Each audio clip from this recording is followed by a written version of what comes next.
अगं आलीस?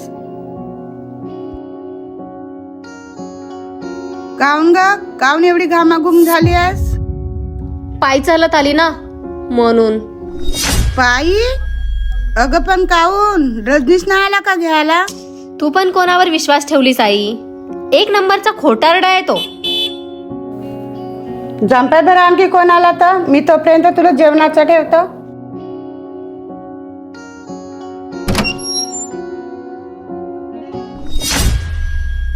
आता घरापर्यंत आलास, मला तुझा चेहरा सुद्धा बघायचा नाहीये.